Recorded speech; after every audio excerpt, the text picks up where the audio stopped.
The First Shock. Americans meet Rommel. February 19th, 1943. Kasserine Pass, Tunisia. Cold wind cuts through the narrow mountain corridor as American soldiers dig into shallow positions along the rocky ridgelines. The desert is quiet, but it's the kind of quiet that feels wrong. Sergeant Harris grips his rifle tighter, scanning the horizon.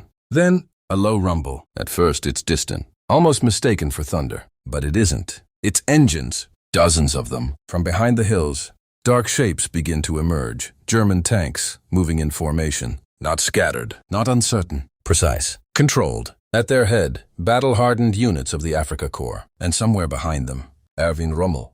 The Americans hesitate, because this isn't what they trained for. They were expecting movement. Not this level of coordination. "Hold your positions," an officer shouts, but his voice lacks certainty. Then the first shell lands, a direct hit. The explosion rips through an American tank before it even fires a shot. Dirt, smoke, and metal burst into the air. And just like that, the battle begins. American tanks respond, firing toward the advancing Germans. But something is wrong. Shots miss. Distances are misjudged. Targets are unclear. Meanwhile, the Germans don't miss. Hidden 80mm guns open fire from long range. One by one, American tanks are hit with terrifying accuracy. Each shot, devastating. Inside his tank, Harris hears the impact before he understands it. Another Sherman beside him erupts in flames. "Move, move!" Someone screams over the radio. But movement only makes them easier targets. Above them, a scream cuts through the sky. "Stukas!"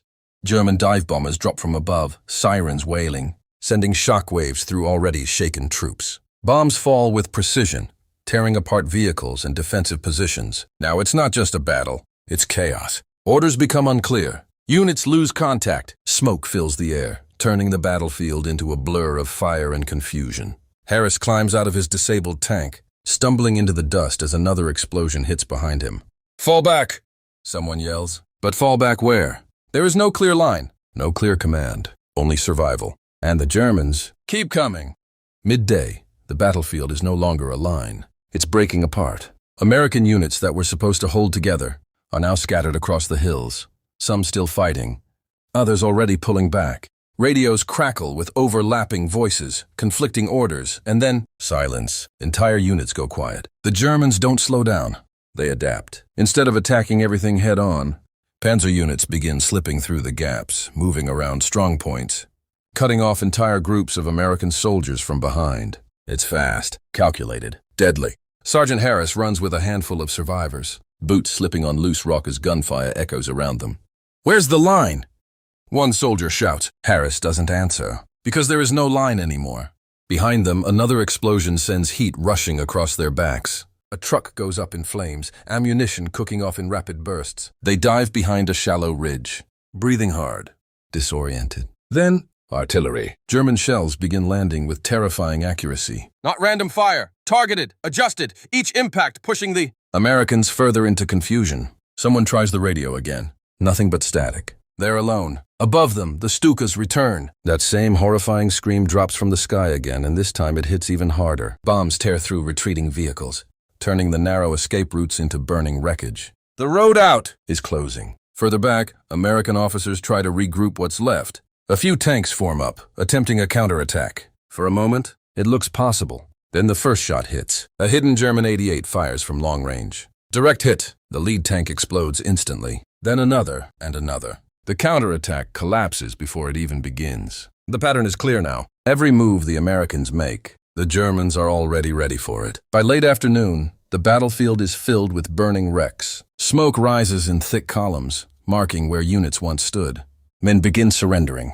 Others keep running. No one is coordinating anymore. This isn't a defense. It's a collapse. And the worst part, the Germans can see it. From their positions, German commanders watch the retreat unfold. To them, it looks like confirmation of everything they believed. The Americans aren't ready. Not for this kind of war. Not for this kind of enemy. And that belief pushes them forward even harder. Because now they're not just attacking, they're chasing.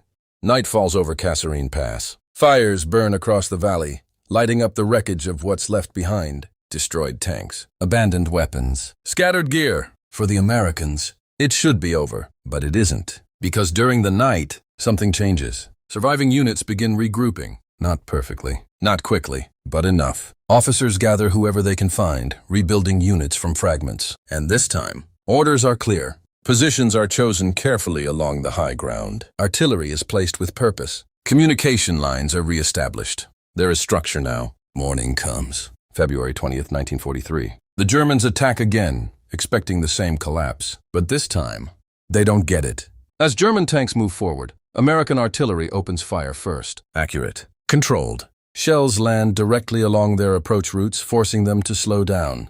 Then infantry fire begins. Steady, disciplined. No panic, no chaos. Sergeant Harris crouches behind a defensive position, watching the German advance.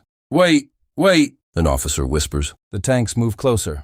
Now, American guns fire together. This time, they hit. A panzer erupts in flames. Another stops, disabled. The advance slows, then stops. For the first time in the battle, the Germans are reacting. They try again, pushing through a narrow route. But this time, the Americans are ready. Artillery traps them inside a kill zone. Shells landing in front and behind. The column is pinned. Explosions tear through the formation. Survivors abandon vehicles under heavy fire. The attack fails. And then, something even more important happens. It keeps failing. Every push, every advance, stopped. By midday, it's clear. The momentum has changed. The Germans aren't advancing anymore. They're stuck. Rommel realizes it. The battlefield that once gave him speed and surprise is now working against him. His supply lines are stretched. Fuel is running low. And the Americans aren't breaking. They're holding. So he makes the decision. Withdraw. German forces begin pulling back through the pass. They had taken so easily just days before. But now even retreat is dangerous. American artillery follows them. Air attacks strike their columns. The hunters are now escaping. By evening, it's over. The battlefield falls quiet again. But this time, the Americans are still there. Standing, Harris walks to the edge of the ridge, looking out over the valley. Days ago, this place was chaos. Now, it's something else, a lesson. Because this wasn't just a battle. It was a warning. The American army that arrived here was unprepared. The one leaving is different, stronger, sharper, ready. And the next time they meet the Germans, it won't look like this.